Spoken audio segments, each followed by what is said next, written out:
하나님 말씀 마태복음 22장입니다. 마태복음 22장 1절로 14절 말씀까지.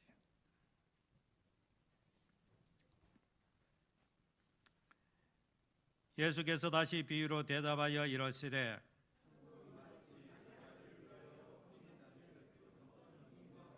그 종들을 보내어 그 청한 사람들을 혼인잔치에 오라 하였더니 오기를 싫어하거늘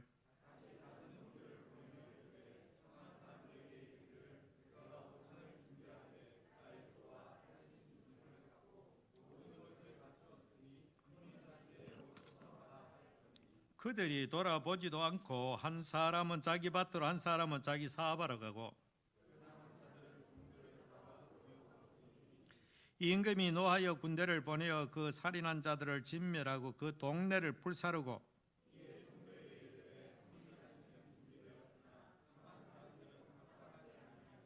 내 거리 길에 가서 사람을 만나는 대로 혼인잔치에 청하여 오라 한대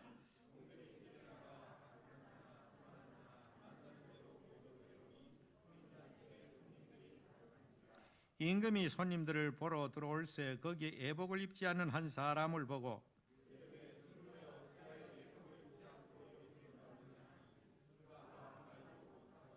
임금이 사원들에게 말하되 그 손발을 묶어 바깥 어두운 데에 내던지라 거기서 슬피 울며 이를 갈게 되리라 하니라. 청함을 받은 자는 많되 대감을 입은 자는 적으니라. 아멘.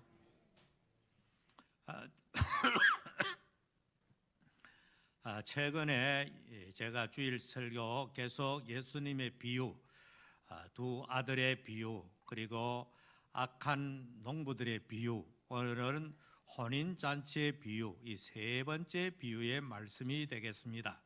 물론 그 말씀한 배경은 동일합니다. 예수님께서 이제 마지막 주간, 다시 말하면 유월절 이제 되면은 자기 자신이 십자가에 못 박히는 바로 그 주간입니다.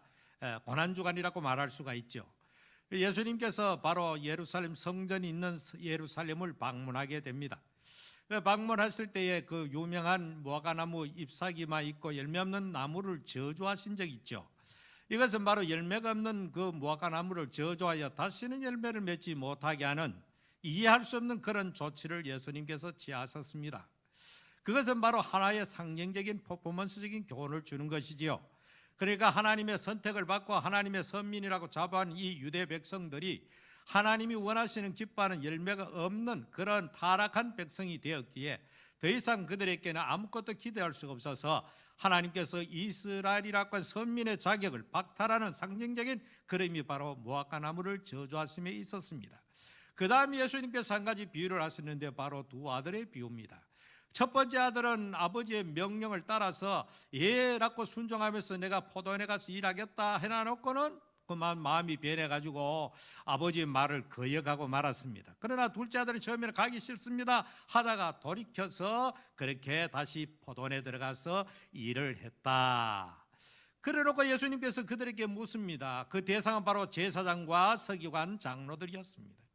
그들은 바로 예루살렘 최고의 권력기구의 산이 뜨는 공회의 의원들입니다. 성전을 관리하고 백성들을 영으로 지도하는 그런 위치에 있는 사람들을 향하여 도대체가 너희들 중에 누가 더 아버지의 뜻대로 했느냐 하니까 그 물어보나 마나지요. 그들은 자신 있게 대답합니다. 예, 둘째 아들입니다 라고 이렇게 대답을 했습니다.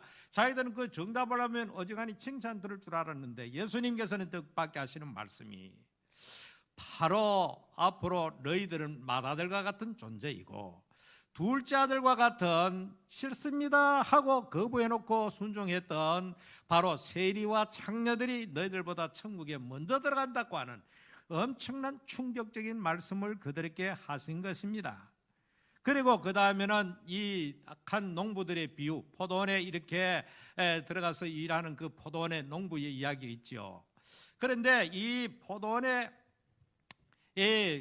이렇게 열매를 소출을 얻기 위해서 종을 보냈지만 이 악한 농부들이 종들을 때리고 종들을 나중에 죽여버리고 나중에 아들까지 보냈지만 아들까지도 이렇게 처리해버리는 많은, 죽여버리고 많은 이런 악한 농부들에 대해서 이제는 이 주인이 와가지고는 그 동네 그 사람들 전부 다 진멸해버리고 그 다음에는 열매를 맺는 사람들에게 이 포도원을 넘기겠다. 이것 역시 마찬가지입니다.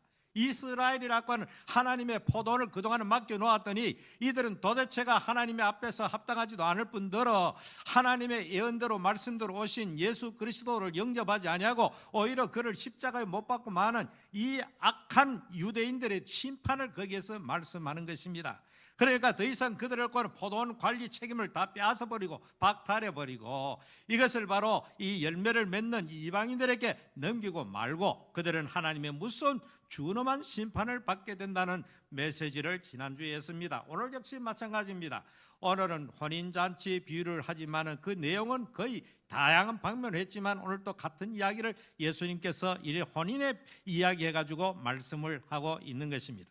자, 오늘 이 성경 말씀에 보니까 예수께서 다시 비유로 대답하여 이르시되, 하나의 비유입니다. 천국은 마치 자기 아들을 위하여 혼인잔치를 베푼 어떤 임금과 같다. 어떤 임금님이 아들을 위해서 잔치를 배설한 그와 같다. 하나님의 나라가. 그러면서 이제 그 임금이 종들을 보내어서 그 청한 사람들을 혼인잔치 오라 하였더니, 그러니까 보통 이 임금의 잔치 같으면은 적어도 첫 번째 청첩장을 하고 그 다음에 두 번째로 날이 되었을 때 다시 종을 보내가지고 두 번째 확인을 하는 그런 절차를 오늘 여기 하고 있다는 것이죠. 요즘도 보면은 좀 격조 있는 모임이나 회합이나 파티나 이런 데는 이렇게 우리 노예 같은 데는 총회 같은 좀 이런 호텔을 빌려가지고 하는 이런 아주 좀 중요한 행사 같은 데는 반드시 그 행사가 원활하게 완벽하게 이벤트가 이루어지기 위해서 첫 번째 초대장을 발부하고 그 다음에는 또 다시 확인합니다. 올 수 있습니까 없습니까? 이렇게 확인을 하는 것이 요즘 또 일반적인 절차이지요. 그러나 임금님의 행사이니까 얼마나 더 철저히 있겠습니까? 완벽해야 되겠죠, 그 잔치가. 그래서 먼저 초대장을 보냈고, 초대장 보냈을 때는 그들이 이해를 하고 가겠다고 했는데 웬걸 날이 돼가지고 막상 가 보니까 못 오겠다는 겁니다. 얼마나 이 임금이 기분이 불쾌하겠습니까? 자, 그 다음에는 이제 여기에 이 사람들이 싫어하는데 그냥 이렇게 그들에 대해서 별 언급이 없이 다시 다른 종들을 보내어서 이르되 청한 사람들에게 이르기를 내가 오차를 준비하되 나의 소와 살찐 짐승을 잡고 모든 것을 갖추었으니 혼인잔치에 오소서. 살찐 짐승을 잡고 모든 것이 다 준비되었습니다. 이 잔치는 너무나 즐겁고 좋습니다. 내가 완벽하게 이 준비를 해놨으니까 당신들은 와가지고 즐기기만 하면 됩니다 라고 이렇게 다시 이렇게 종들을 보냈다는 이야기입니다. 참 이거는 이 세상에서는 이해할 수가 없는 그런 이야기가 아니겠습니까? 어느 누가 임금님이 아들 결혼식이는데 초대장을 발부하는데 나는 싫어하고 안 갈 사람이 어디 있겠습니까? 오히려 초대받은 사람들이 불우하고 이 초대받은 사람들은 무슨 큰 벼슬이란 것처럼 그렇게 함에도 불구하고 이 사람들은 어떻게 된 영문인지 이 임금님의 잔치에 초대를 거부해 버렸습니다. 두 번째 보냈지만 역시 마찬가지로 이들은 완강하게 거부를 했습니다.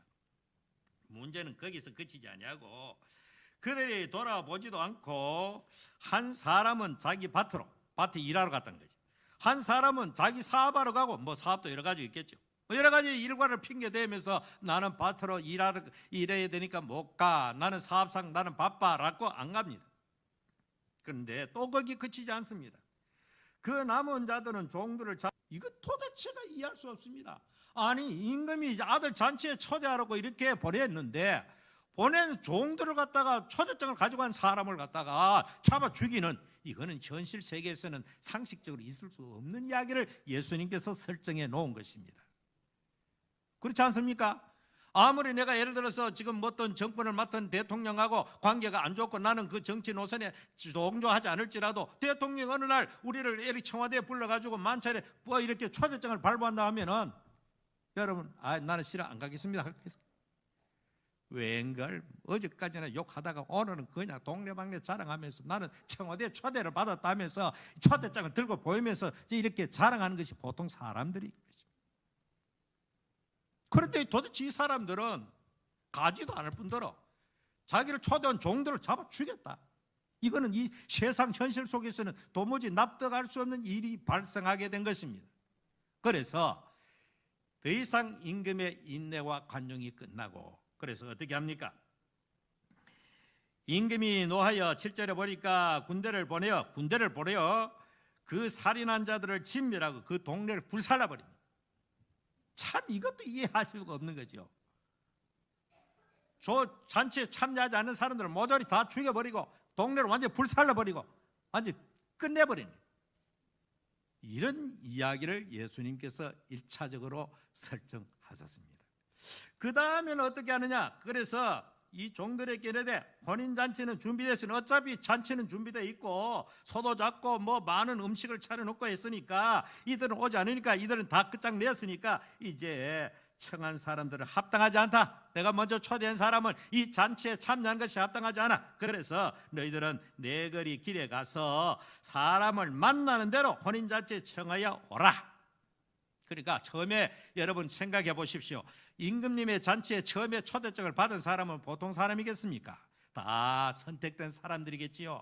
다 대단한 사람, 위치에 있는 사람들이었겠습니다. 특별한 존재들이었습니다. 그러나 그들이 자기의 그 특권을 다 포기해버리고 거부해버리니까 이제 이 잔치를 준비한 것을 이제 임금이, 이제는 너희들이 종들을 시켜가지고 길거리에 나가지고 이제 닥치는 대로 모이는 대로 그 사람의 무슨 신분, 귀천, 그리고 민족 여부 관계없이, 그리고 모든 누구든지 강권해가지고 내 집을 치우라는 이야기를 하는 것입니다. 그래서 10절에 보니까 이렇게 말씀이 나오죠. 종들이 길에 나가 악한 자나, 악한 자라고 말했습니다. 악한 자나 선한 자나 만나는 대로 모두 데려오니 혼인잔치 손님들이 가득하더라. 처음에는 지체높은 특정한 사람들에게 아주 정중하게 초대장을 발송했지만 아무도 안 오니까 이제는 길거리 나가지고 아무나 부르니까 그만 금세 이 잔치에 사람들이, 손님들이 가득하게 되었더라. 이것이 두 번째 어떤 상황 모습입니다. 그래서 임금님이 손님들을 보러 들어올새, 이제 드디어 전부 다 입장을 했고 손님들을 보러 들어올새 마침 거기에 예복을 입지 않은 한 사람을 보고, 예복이라는 것은 파티복입니다. 특별히 궁정 파티에는 궁정에서 준비한 이 어떤 유니폼, 폼을, 이 예복을 입고 그 잔치에 참여하도록 되어 있는데, 그 규정이 있음에도 불구하고 어떤 한 사람은 지정된 복장을 하지 아니하고 예복을 입지 아니하고 자기 멋대로 자기 사복을 입고 거기에 앉아 있는 모습을 임금에게 발견된 것입니다. 그래서 이 사람에게 가서 이렇게 말합니다. 친구야, 어찌해서 예복을 입지 않느냐? 왜 내가 지정해, 내가 준비해놓은 예복을 입고 여기에 참석해야 되는데, 다른 사람은 전부 다 예복을 입고 참석했는데 너는 뭔데 이렇게 예복을 입지 않고 네 옷을 입고 여기에 참석했느냐? 라고 하니까 이 사람이 아무 말도 하지 않더라 그랬습니다. 그리고는 임금이 사원들에게 말하기를 그 사람의 손발을 묶고 바깥 어두운 데 던져라. 거기서 슬피 울며 이를 갈게 되리라. 이것은 다시 말하면은 영원한 심판을 받을 것을 말씀하는 것입니다. 자, 그러면은 이제 줄거리를 제가 말씀을 드렸습니다. 자, 첫 번째 설정된 이 첫 번째 초대된 사람이 누굽니까? 두말할 것 없이 임금님은 하나님이시고 임금님의 아들은 바로 예수 그리스도를 말합니다. 하나님 아버지께서 예수님을 세상에 보내가지고 특별히 유대인들을 먼저 초대를 했습니다. 그들에게 율법을 주시고 그들에게 성전도 주시고 그들에게 제사 제도도 주셔가지고 그들에게 선자도를 보냈습니다. 모든 면에 우선적으로 그들을 초대했습니다.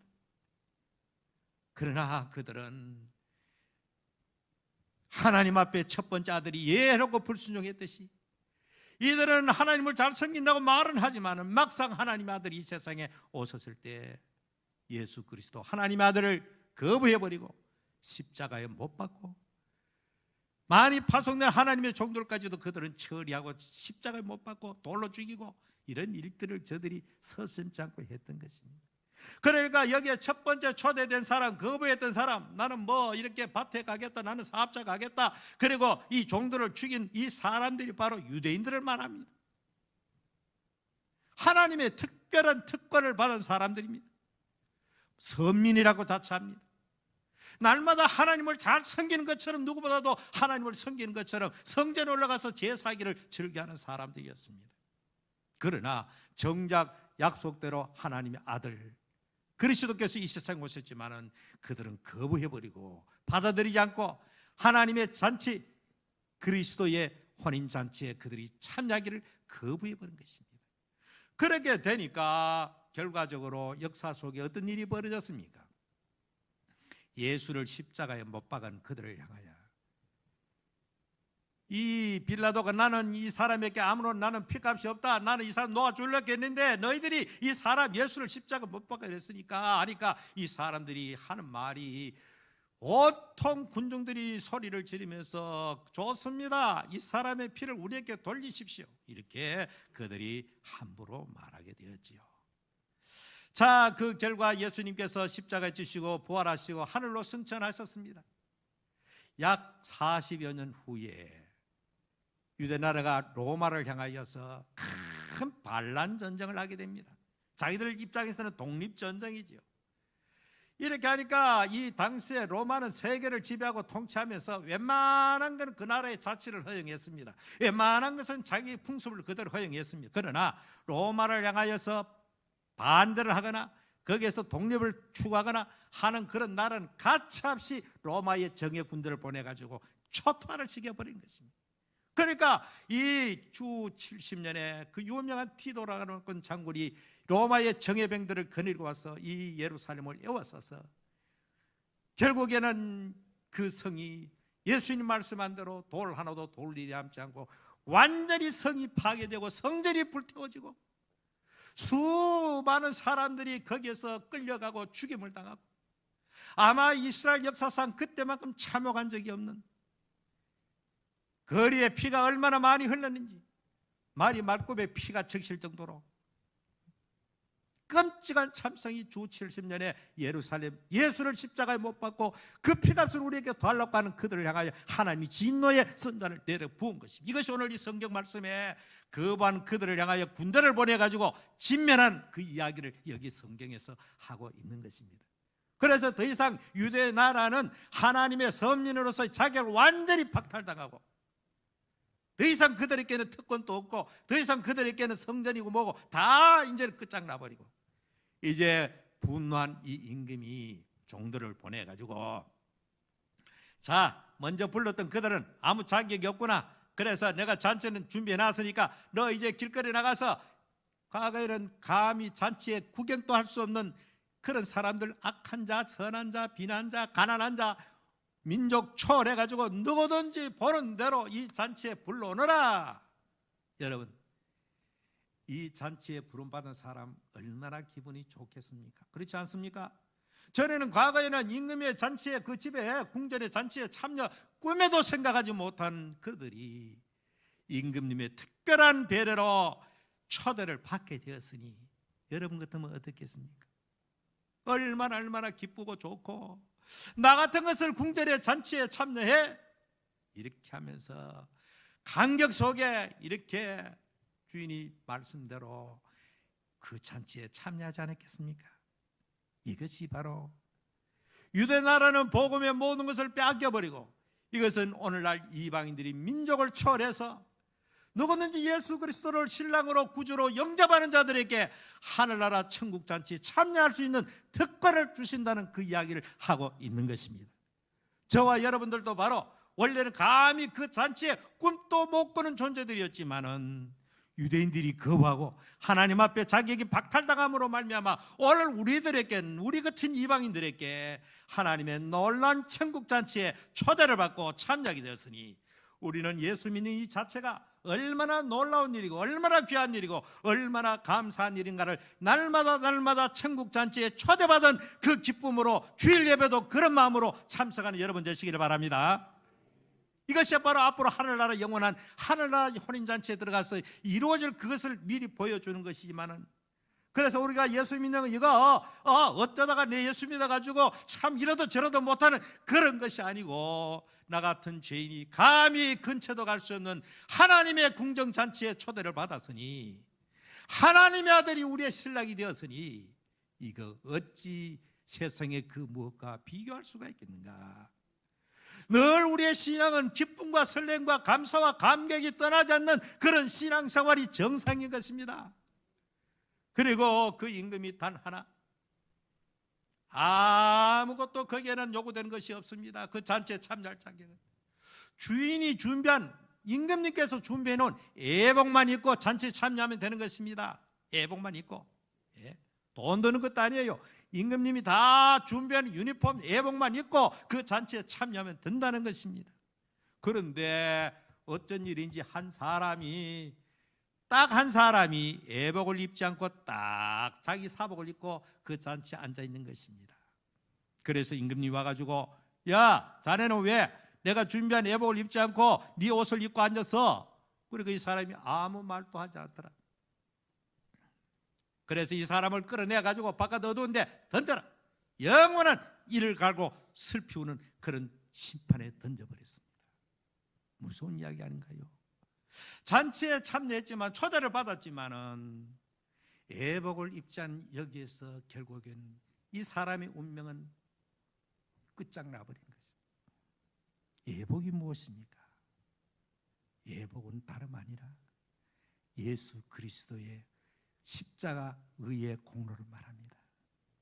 아무도 그 잔치에 참여할 수가 없습니다. 여기 성경에 보니까 이 선한 자, 악한 자 가릴 것 없이 그 예복만 입고 있으면 다 커버가 된다 이 말입니다. 이때까지 어떻게 살았든지 간에 허물이 있고 죄가 있고 윤리 도덕적으로 잘못되었을지라도 그 예복만 있으면 그 더러움이 모두가 다 가려져는 예수의 십자가의 피 뿌린 옷을 말하는 것입니다. 오직 하나님의 은혜의 옷을 말하는 것입니다. 오직 하나님의 의의 옷을 말하는 것입니다. 그러나 이 사람은 무엇입니까? 자기 옷을 입었다는 것은 하나님의 은혜를 힘입지 아니하고 자기 공로를 내세우는 종교적 율법주의 외식주의자들을 말하는 것입니다. 여러분, 오늘도 그리스도인들 가운데 교회에 나오면서 아직 그 자기 옷을 입고 다니는 사람이 있습니다. 이 자기 옷을 입고 다니는 사람은 항상 교만합니다. 어떻게 보면 이 사람은 종교적 열심이 대단한 사람들입니다. 그러나 철없는 도덕군자, 공자 같은 사람 일을 할지라도, 법 없이 사는 사람일지라도 예복을 입지 않으면 쫓겨나갈 수밖에 없다는 사실입니다. 우리는 하나님 앞에 아무것도 내세울 것도 없고 아무 공로가 없고 오직 우리의 허물을 가려주는, 우리의 더러움을 커버해주고 가려주는 예수 그리스도의 피 뿌린 의의 예복을 입은 자만이, 이 사람은 늘 겸손할 수밖에 없고, 이 사람은 자라깨나 하나님 은혜를 감사하지 않을 수가 없고, 이 사람은 연약한 자를 볼 때 정죄하지 않고 오히려 불쌍히 여기는 마음을 가질 수밖에 없는 것입니다. 그러나 자기의 옷을 입고 있는 사람, 이 사람이 바로 바리새인들입니다. 이 사람들이 바로 최종적으로 주님 앞에 쫓겨나갈 사람들입니다. 사랑하는 성도 여러분, 오늘도 우리는 하나님 앞에 아무 자격이 없습니다. 잔치에 근처도 올 수 없는 우리들, 오직 그리스도 예수로 말미암아 하나님의 자녀들이 놀라운 은혜를 받았으니까 천국 가는 그날까지 우리는 날마다 겸손하게 주님의 은혜를 힘입어 살아가는 우리 모든 성도가 되기를 바랍니다. 불행하고 유감스럽게도 옛날에는 지금이나 하늘나라 잔치에 자기 옷을 입고 있는 사람이 있을까 두려운 것입니다. 이 사람들은 옛날 바리새인들이 그랬던 것처럼 그들이 제일 하나님을 잘 섬기는 것처럼 스스로 자부했지만, 그들은 일에 한 번씩 금식도 하고 구제도 하고 기도도 하고 11조도 하고 다 했지만은 예수님 볼 때는 너희들은 회칠한 무덤들이고, 너희들은 그것을 너희들의 의로 생각하는구나. 여러분, 우리들이 하는 그 어떤 종교적인 기도, 이것이 의가 될 수가 없다는 사실을 알아야 됩니다. 내가 누구보다 기도 많이 하는 것도 의가 될 수도 없고, 누구보다도 전도 많이 하는 것도 의가 될 수도 없고, 누구보다도 착하게 사는 것도 의가 될 수가 없는 것입니다. 그 모습 그대로 왔다가는 주님 앞에 쫓겨나간다는 것입니다. 비록 부족해도 연약해도 겸손하게 그리스도의 옷을 입은 자만이 그 죄가 가려지게 되고 그 허물이 가려지게 되고 하늘나라 천국잔치에 참여할 자격자가 된다는 사실을 꼭 기억하는 여러분 되시기를 바랍니다. 이것이 바로 그 당시의 유대인들, 너희들이 바로 그와 같다는 것을 예수님께서 강조하는 것입니다. 오늘 우리는 진실로 이방인으로서 구원받은 우리가 하나님 앞에 끝까지 겸손하게 늘 주의 은혜를 높이고 하나님을 높이고 자랑하는 그런 신실한 그리스도의 신부, 그래서 마지막 날에 이 세상 마지막 되었을 때 예수 그리스도 우리의 신랑 되신 예수께서 구름 타고 다시 오실 때에 우리 모두 다 그리스도의 신부가 되어서 하늘나라 영원한 혼인잔치에 참여하는 그런 복된 주인공이 되기를 주의 이름으로 축원합니다. 살아계신 주님, 오늘 또 하나님 앞에 나와서 예배합니다. 천국 잔치에 참여할 자격이 없는 저희들입니다. 어찌 우리가 그리스도의 신부 될 자격이 있겠습니까? 하나님, 우리를 불쌍히 여기사 우리에게 구원의 기회를 주시고 천국 잔치에 참여할 수 있는 특권을 주셨사오니 이 웬일인고 하며 하나님 앞에 겸손하게 감사하며 일생을 주님을 섬기는 자들 되도록 은혜를 내려 주시옵소서. 늘 우리는 그리스도 의의 애복을 입는 자들 될 수 있도록 하나님 도와주시옵소서. 예수님 이름으로 기도하옵나이다. 아멘.